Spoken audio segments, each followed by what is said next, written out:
This is why a lot of people wake up and do affirmations. You might do affirmations. You might meditate. You might not do any of that. I'm not sure what you're focused on, but I think I know at least that you want your business and your podcast to be successful. Most hosts never achieve the results they hoped for.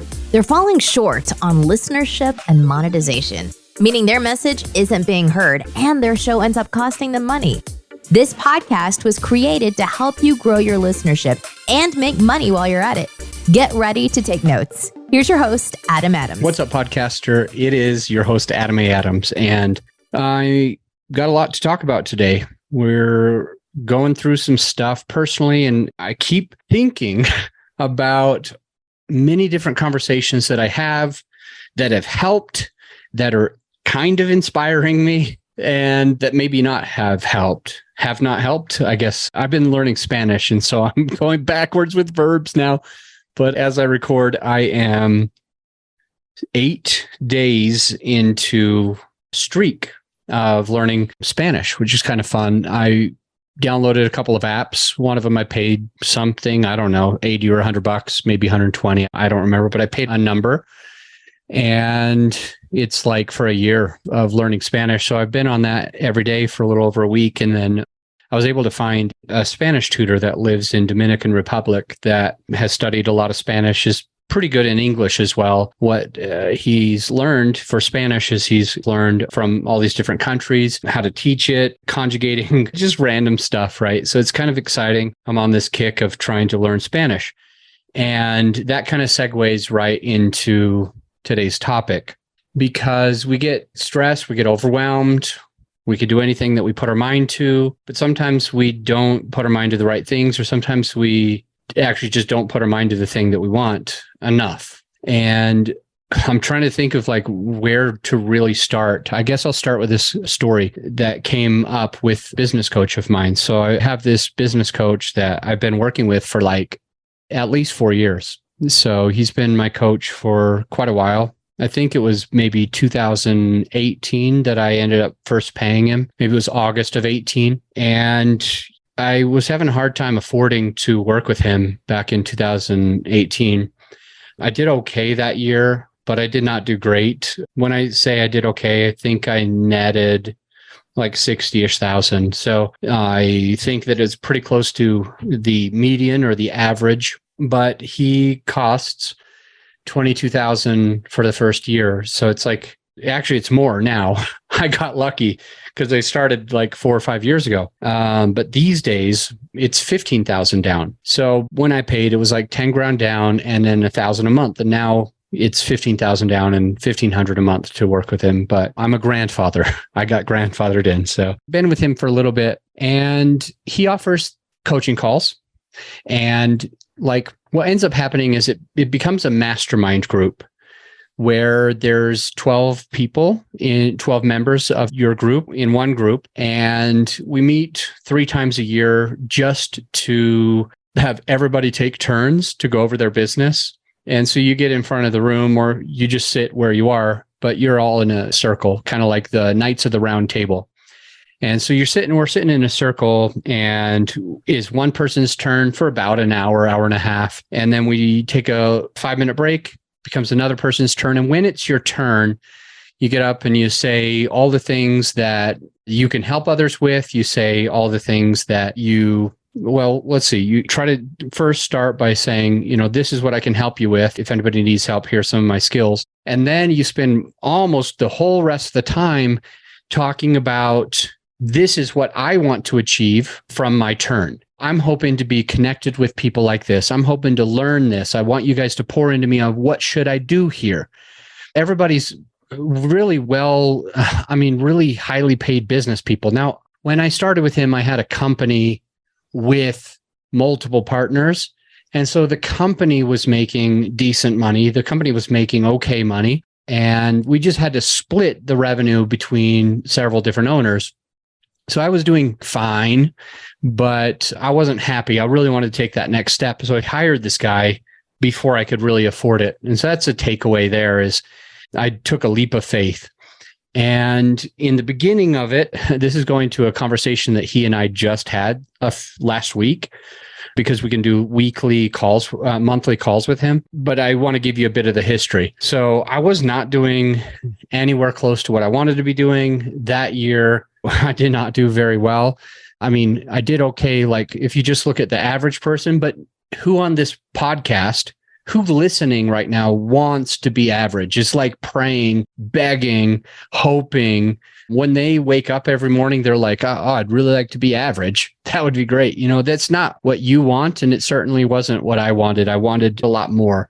I wanted to make 6 figures at least. So I decided to push out this money and to invest with this coach when it seemed like a shit ton of money, like 10,000 when I only probably netted like 60-ish. So that's not very much. I mean, it's not a great lifestyle at that point, right? You definitely don't own a yacht or a jet, and you probably can't afford to go on more than 1 or 2 vacations for the whole year, let alone like make sure that your kids are set up for what they need to do and make your car payments, and freaking mortgages and or rent is expensive these days. So I needed more. I wanted more than that. So in 2018, I hired this guy and put that 10 grand down when I didn't really have it. And of course, I had the business pay for it. So that's one benefit. If you have a business, it was able to be more of a write-off for the company where I didn't have to personally pay. So I think I misled you accidentally before. I still netted 60-ish, but where I pulled the money was actually from my business. And I think that's a smart thing for you to do as well. Go ahead and let it be a business expense when you work with a coach, a mentor, when you hire our company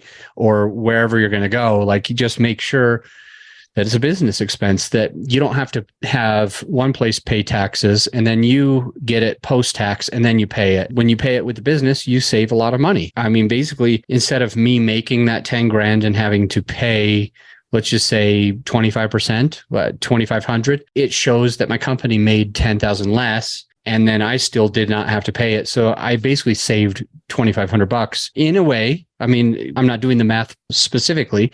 Some of y'all are in a 50% tax bracket, are like in a 15% tax bracket. So I'm just going to pretend like this is 25% and we'll go from there. So I did it, and I really did I trust this guy. I'm going to do this. I'm going to put this investment, even though I don't really have it. And that year I 10x'd my income. So that year I netted 600,000. So it was pretty rad. From 2018 to 2019, I was able to make 10 times the income. And most of the years since have been pretty good in this realm of multi 6 figures. And it happened from making that one decision.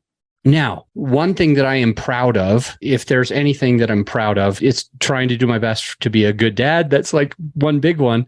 But the big one that's specific to this group is I'm not making multi-millions a year or a month like some of the other members. Some of the other members make several $1 million a month.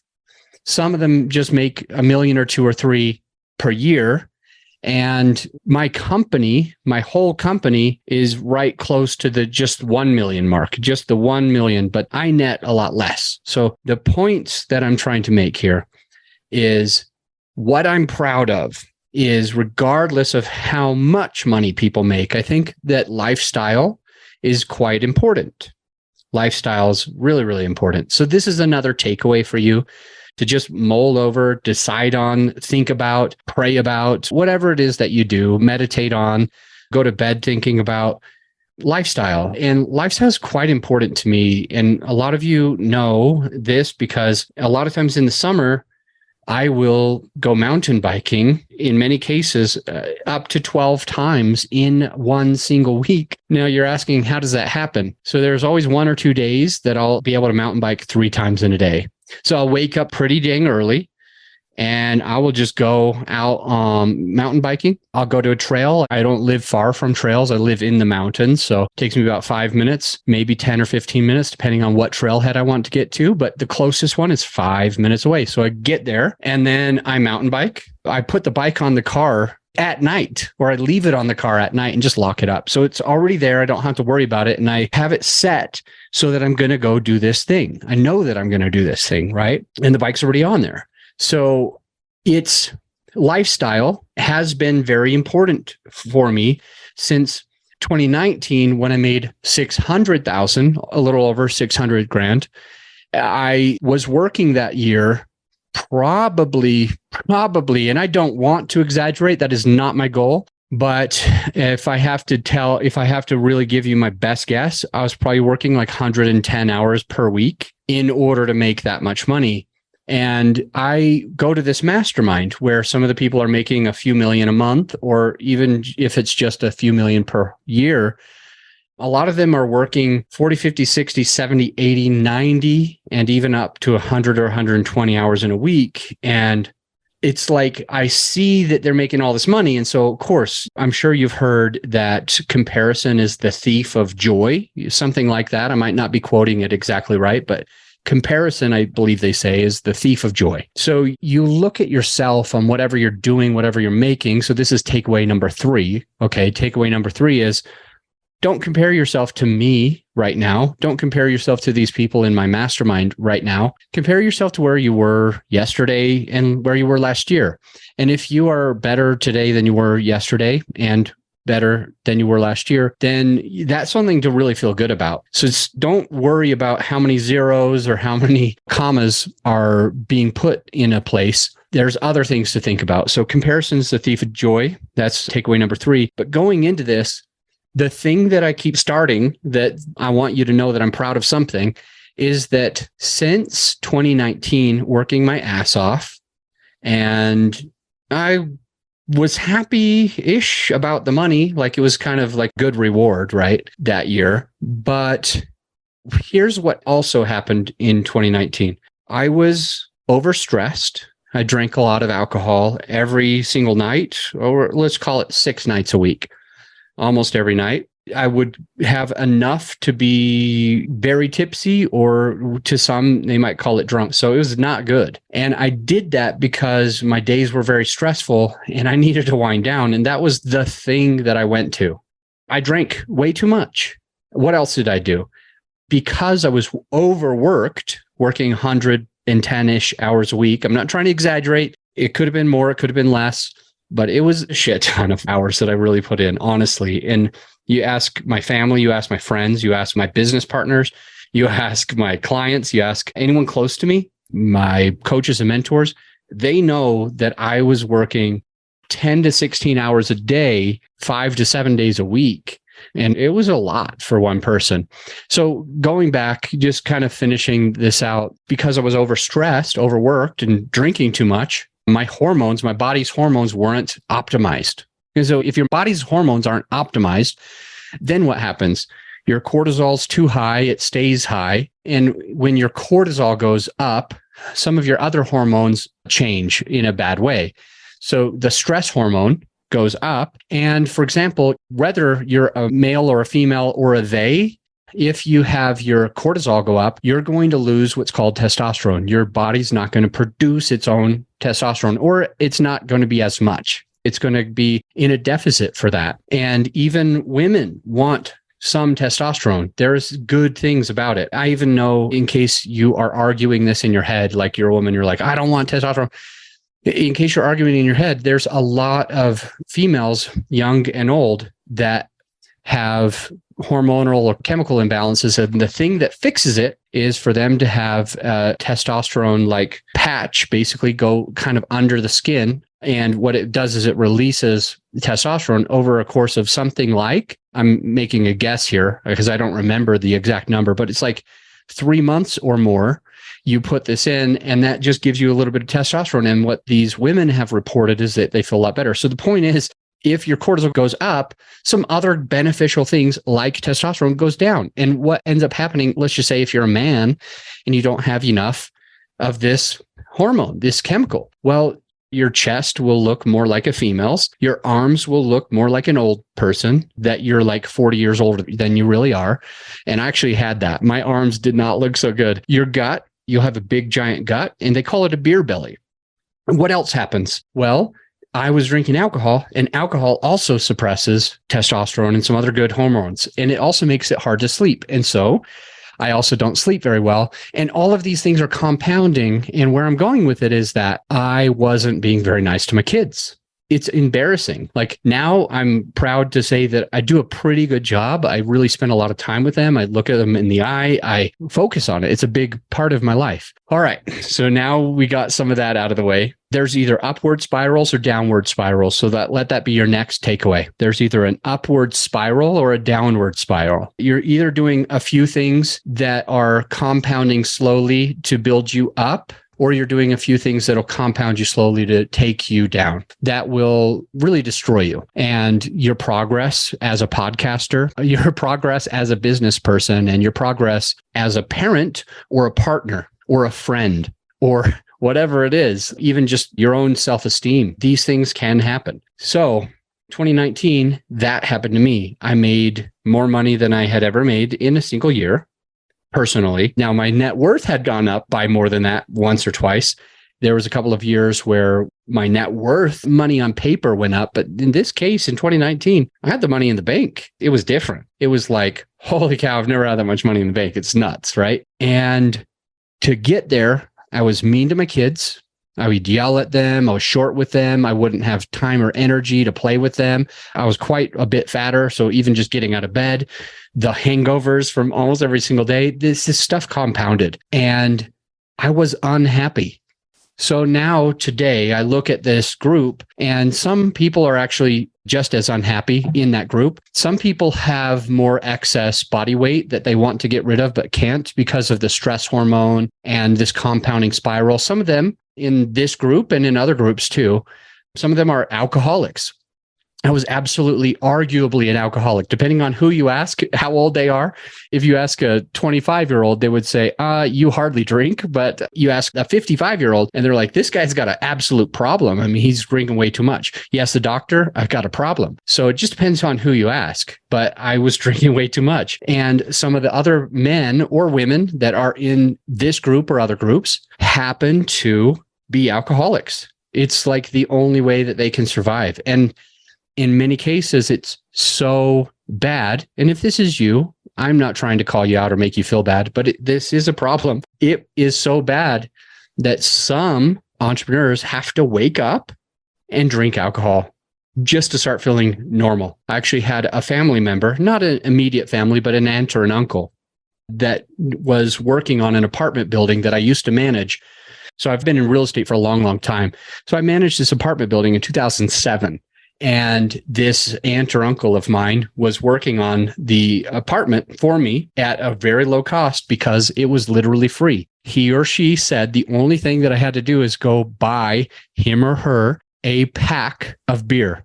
So back then in 2007, I rarely drank. I was drinking, but it was not normal. And if it was probably O'Doul's. I love the taste of beer, but anyway.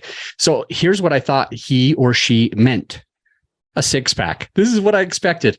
So you're saying you'll do all of this work for me, this apartment building that I don't even own. I'm only managing it just for beer? They say, yeah, okay, well, I'll go get you something nice then. So I got a six-pack of mediocre beer, I'm sure, whatever I could afford at the time. And they were like, what is happening here? Like, gonna go through this in a few seconds. I really need like a 30-pack. So I was surprised, but I went back to the gas station. I got a 30-pack. And if I remember correctly, within 4 hours, two things were finished. Within 4 hours, two things were finished. One of those things was the beer. And the other thing was the job. I was blown away. And he or she did not seem drunk at all. It was because they had such an addiction to this that they could wake up and do it. So if you wake up and alcohol is something that you need in the first 2 hours of you being awake, probably got a problem. I'm not trying to call you out or be mean, but you probably got a problem. And that was happening with a family member. And so here I was trying to go through all this. There's a lot of takeaways here. I'm just going to rant and then we're going to be done. It'll be fine. So I know that could have been a slippery slope, but in 2019, I made a decision. What decision did I make at the end of 2019? I said, It is not worth it. Nothing is worth, and I'm going to cry here. I'm like, my eyes are actually watering up. Nothing is worth being dismissive or angry or short with your kids. You've got a short amount of years with them. And here I was thinking a couple of things. I was thinking, if I didn't have kids, I would be much more successful. It would be much easier for me to work. I could work 120 hours, 130 hours a week if I didn't have kids. And I was limited to, let's say, 80, 90, 100, 110, 120 instead of 120, 130. And it sounds ridiculous. It sounds completely ridiculous now, because at the end of 2019, I made a decision. I said, I don't care about the dollar amount. I care about the lifestyle. So what did I end up doing is I ended up making sure that I was going to go ahead and exercise every day. I was going to eat better. I was going to drink less. And I was going to consciously not work at the house. And if I was on my phone when a kid walked up, one of my children walked up, or a spouse, whomever you have at your house, this is relevant to you, your sister, it doesn't matter. When that person that I love comes up to me and asks me questions, I'm not going to say, not now. I'm not going to say anything like that. I'm going to pause my phone. I'm going to put it down. I'm going to look at that person right in the eye, give him a smile. Maybe even, depending on who it is, if it's my young son, I'm going to put him on my lap. I'm going to say, come here, and I'll set him on my lap and I'll look him in the eye. I'll hug him and I'll spend the time with him at that moment. And so I consciously made that shift. Another thing that I made is like every single Saturday, I was going to go do something fun with my kids. I made a little bit more money that year. So I had some money to play with, some money to throw around. So we got a couple of season passes at some fun places, bounce houses, and as well as an amusement park for the summer anyway. So we got these season passes, and now we're able to do something fun every single week. Today, we do parkour every Saturday. Like, I take the kids to do parkour, except this most recent Saturday, we went and did some slip and slides, like not with water, but we did some slides. It was called this place called Slick City, which was epic. So fun. I actually tweaked something, but I feel much better now because I was playing just with the kids. And I think that that's important, to be with them and be present. And so lifestyle, this is like a big overarching thing, is looking at that group of 12 men and women, mostly men, to be honest. I think we only have 2 women in our group of 12. So it's very much male dominated. We don't have any theys. It's like 10 guys and 2 women, and all entrepreneurs. And I think I make the least of anyone in that group. I'm pretty sure even now I pay myself a decent salary, but I make probably less than 95% of the people in that group. And I don't care, because the thing that I'm proud of is that I go biking when I want. I can go up to 12 times a week. I go skiing and snowboarding when I want. I go travel and see my family when I want. I go out of the country when I want. I have time to go on dates. I spend time with my kids. I cook every meal at the house with the kids, so I know that they're getting healthy nutrition. It's like completely different. I built a sauna into the house, so I've got a place to kind of like unwind. And like, I spend time doing things that I think are really good for me. I'm in the gym 5 days a week now. And by the way, please don't take this as I think you need to be in the gym 5 days a week. I think 3 days a week with strength training is enough. Monday, Wednesday, Friday, strength training, or however you do it. It's just that I started with 3. I crushed it. I went to 4 for a while. I crushed it. Now I'm at 5. It's a little hard, but I'm doing it. And now I'm getting ready for a bodybuilding show. And what I'm enjoying is that I've got all this time and energy to spend. So now I need to fast forward to this conversation that me and my business coach had. So here I am with my business coach, and this is just last week. And I'm letting him know that our company, Grow Your Show, has been making less money than it used to. And you probably have heard this on a previous episode. I let it go. I ignored it for a little while. And when I say ignored it, it's like I only have a couple of jobs. If a client wants to schedule a call with someone on my team, I'm usually on that call. So we got about 70 clients, And so I will have an hour or two of work that I'll have almost every day. I'll work somewhere between 4 hours a week and maybe 12 hours a week at the most. And for all of this time, I've only been doing those calls. But here's what I haven't been doing. I haven't been looking for new clients. We get a decent amount of like referrals, and I took my eye off the ball. But where I'm going with this is that I told my coach probably 2 months before recording this, probably about 2 months. I told my coach that I was going to fix that. And here I am on that call with my coach, and I have on my team that makes sure that I talk to him every month. So they schedule it for me. And here I am on the call with my coach, and I had to be honest. I said, I'm not going to be at the place that I said I was going to be. And he's like, what do you think's going on? I started with excuses, to be honest. I said, I am a procrastinator. By default, I am a procrastinator. And then I told him, I basically justified what I told him. I was like, yeah, I've always procrastinated. I've always found a way to do something else. It's really easy for me to put excuses on things that I don't want to do. And he heard me for a second. He argued with me after. So he's like, okay. And then I told him something else, but he goes, you just got to know, you're not a procrastinator. And I was like, what do you mean? He goes, I see you at the gym. I see you work out at the gym. Like, look at your results on social media. Look at your results on the pictures that you sent me. Like, you're not a lazy person. Oh, those are the two things I told him. I said, I'm pretty lazy. And the second thing I told him is that I'm a procrastinator. Now, here's the next takeaway is the stories that we tell ourselves. This is the next takeaway is the stories that you are telling yourself today. For me, I was telling myself that I'm a procrastinator. What that means is, and hear me out, stay with me for a second, please. When I say out loud, or even just to myself, that this is me, this is my identity, this is who I identify as, this is the human being that I am. When we start doing that, what ends up happening psychologically, subliminally, is that human beings, including you and including me, I have to be congruent with what I say. If I say something out loud, it has to be true. Honesty is very important to me. So here I am, and I know honesty is important to you. That's why you listen to this podcast. That's why you resonate with me more than you probably resonate with some other podcasts. That's why you keep coming to the show, is because honesty and integrity is important to you. Because you and I resonate with that. We have the same frequency there. That's why my content speaks to you. It's because this is important to you too. So that means you need to listen. You need to pay attention to what I'm about to share. When you tell yourself that you are lazy, when you tell yourself that you are a procrastinator, here's what happens inside your brain and your psyche. You will do things to prove that you are a procrastinator, that you are lazy.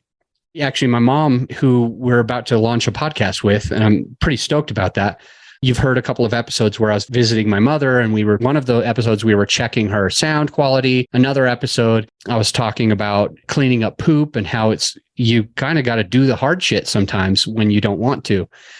And actually, that's another takeaway from today's episode as well, because it's the shit that I've been avoiding. So here I am on with my coach.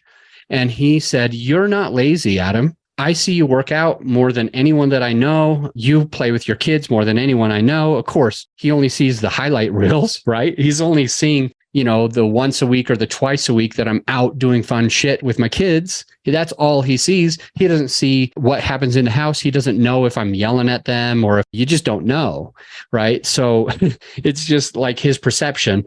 But he sees that at least I'm really consistent with learning Spanish. I'm really consistent with playing with my kids, making sure to make good memories with them, take them out of town, go to the water park, the amusement park, the bounce house, and the slide park. And furthermore, my diet. I am on point. I do about 95% perfect. And I think that's all you need when you're following a diet, is to follow it 95%.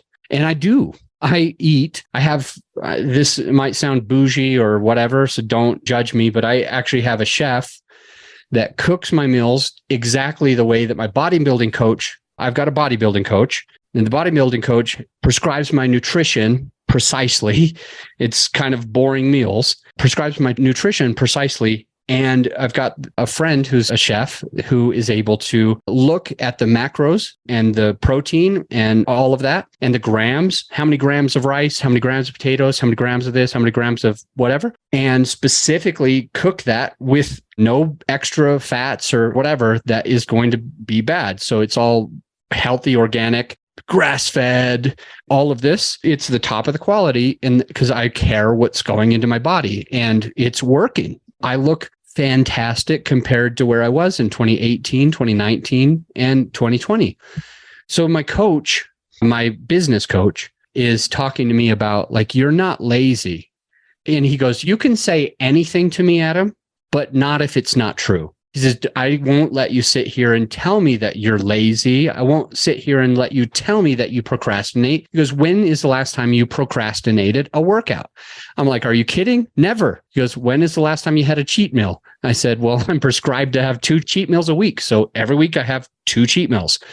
And at least 2 cheat meals. Sometimes I'll have like a third one, or I'll be out of town and I have to try to figure it out because my chef I'm not rich enough to have my chef fly with me, right? So the points that I'm trying to make, or where I'm trying to go with this, is the takeaway now is the words that you tell yourself. That's where we're going into what my mom is doing. And I hope that when her podcast is ready, that I will listen to it and that you will listen to it, because she's a remarkable person. So the words that we tell ourselves matter.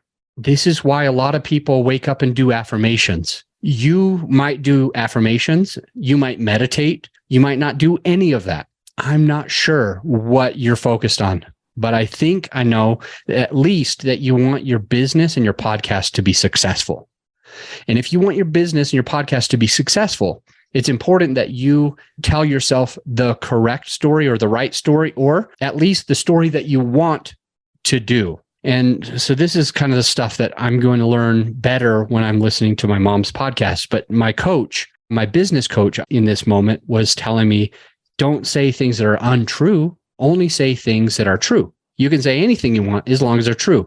You can have any opinion that you want, but don't say something like a blanket statement, I'm lazy. You're putting off the things that you don't want to do because you don't want to do them for some reason. What is holding you back? And so we spent some time, like he's my psychologist. I probably ought to pay him enough for being my psychologist, to kind of dive a little bit deeper into what's going on in my head.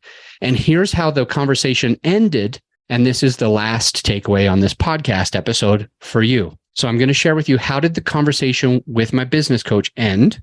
And what is that last takeaway that I think can really support you as you're growing? And I have to be completely honest, which is embarrassing.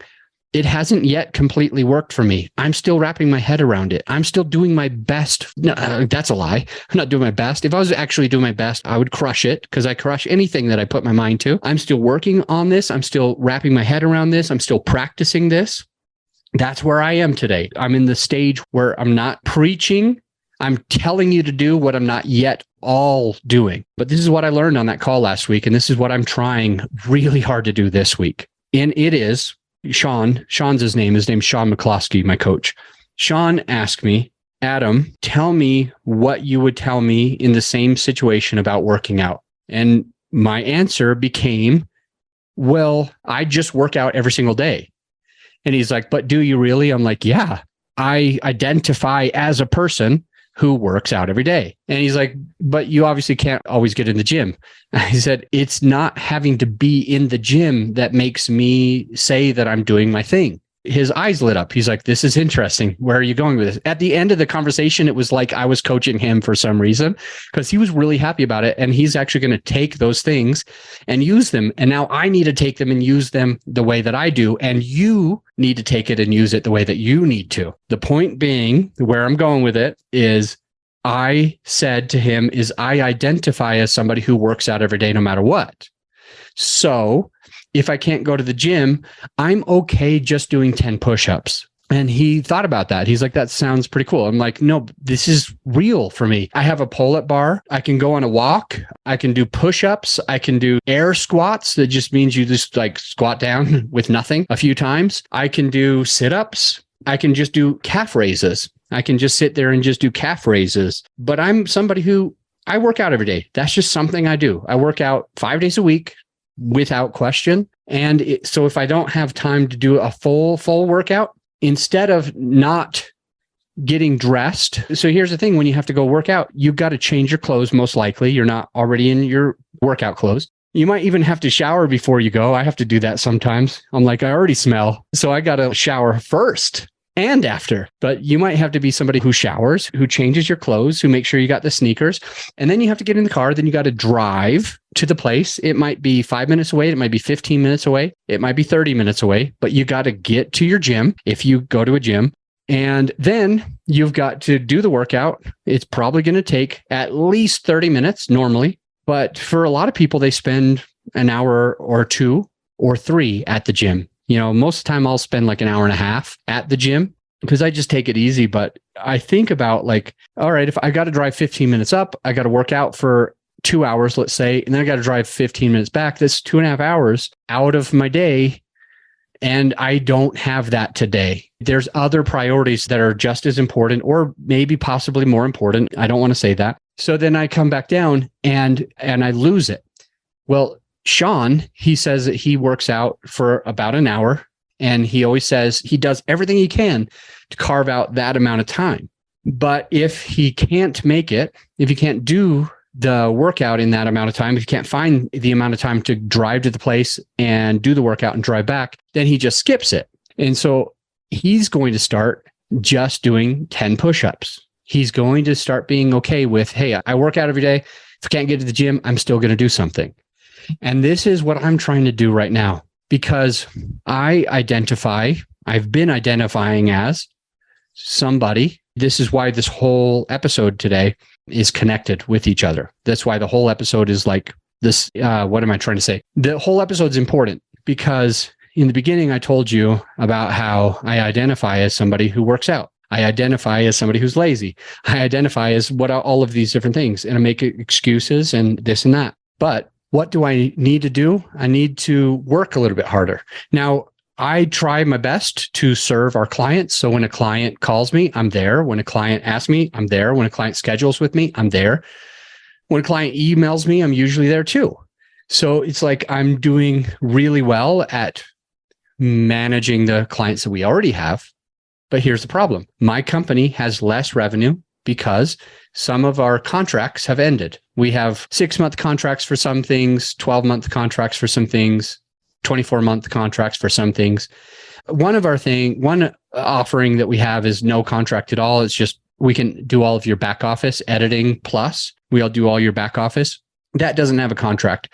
But like when we are launching a podcast, like for example, with my mom, who I think we just sent her the onboarding email with the payment. That's going to be a 12-month contract because we're launching a brand new podcast. My company does a lot of things in the beginning, sets up a website. We do all of the music for her or for you, whomever the client is. There's a lot of branding and things that we have to focus on. So we will. And that becomes a 12-month contract. And we promise to get our clients into a certain position. So if you do like our top package, then our promise is to get you in the top 1% within the year.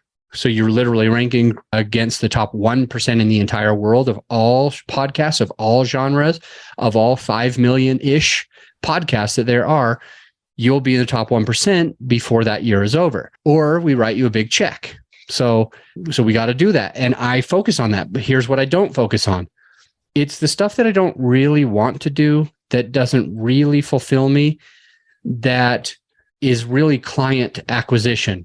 It's not the sales calls. I'm on those calls. Okay. When I do a discovery call, which is basically a sales call, it's a call where I figure out if I think I can serve you and you figure out if we can help you. So those calls are quite important. I'm doing those and I do my own podcast episodes like this one.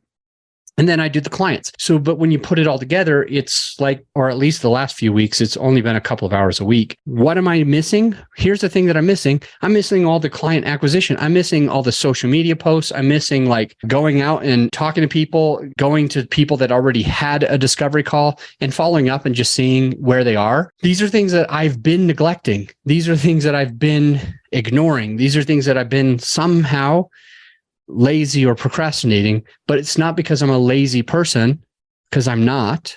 It's not because I'm a procrastinator, because I'm not. I procrastinate some things.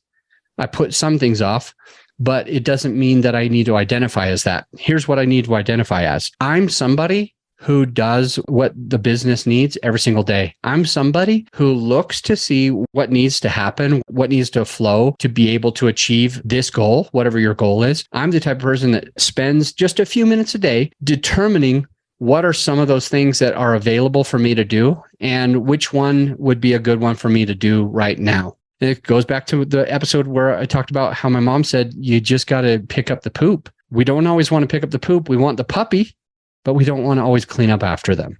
So what we're talking about today is we do always want our business to be successful, but we don't always want to do those things. And what I'm wanting to encourage you as the last takeaway today on this episode is I want you to look at the things that need to be done and say, I'm the type of person, I identify as somebody who does the hard stuff, even when I don't really want to do it. I'm the person who carves out a few minutes, just like with push-ups in the gym. You might not have time for the whole gym. You might not be excited about the whole gym, but hey, why can't you just look at the things that you have that need to be done in your business and spend just a little bit of time to be able to knock something off the list, get it started, call the right person, formulate whatever it is that you need. So again, the last thing that I want you to leave this podcast episode with is just saying, I'm the type of person that does X. So thank you for listening to this episode. Thanks for listening to the podcast. I love to have you as a listener. Something that I never ask, I always forget to ask, is that if you love the podcast, will you leave us an honest rating and review? Even if you hate the podcast, if you're like, oh, I fucking hate this podcast, just leave an honest review. Just write down your thoughts of why you don't like it or why you do like it, what you think of it. As a review on Apple Podcasts, on iTunes, on Apple Podcast, and just let us know. We read those, we go through those, we make sure that we're serving you. So if you tell us these are the things that I love, or these are things that I don't love, it'll at least give us the time to be able to serve you better as a listener of the podcast. Something that I want to do is I want to serve you. And if I know what you're looking for, if I know what you want, what you like, what you don't like, what you need, oh, I wish Adam would say more about this. Great, put it in there. I'm not afraid of getting a 4-star, 3-star, 2-star, or 1-star review. Absolutely not. All I want is for you to take the time to just tell me your thoughts so I can serve you better. So remember the takeaways. I'll make sure that in the show notes, my team has got those takeaways down in the show notes. So if you didn't write it down, if you were driving, but you were like, oh, those were some pretty good takeaways, I'm glad we talked about those. You can just scroll down and you can see I don't remember if it was 5 or 6 takeaways right now, but you can scroll down, you can see those takeaways, and then you'd be able to support yourself on what is it that you need to do for your next steps for you. And I'll see you on the next episode. This is serious. Don't go. Now that you've gotten whatever value that you feel that you got, the actionable takeaways, you need to implement the stuff that you learned. If you remember me talking about bird church once, and they learn how to fly, and then they walk home, I don't want you to walk home. I want you to fly home. So take the steps, take the actionable steps for your benefits that you can become a better podcaster. That's the only thing that I ask of you. And I'll see you for more actionable tips on the very next episode.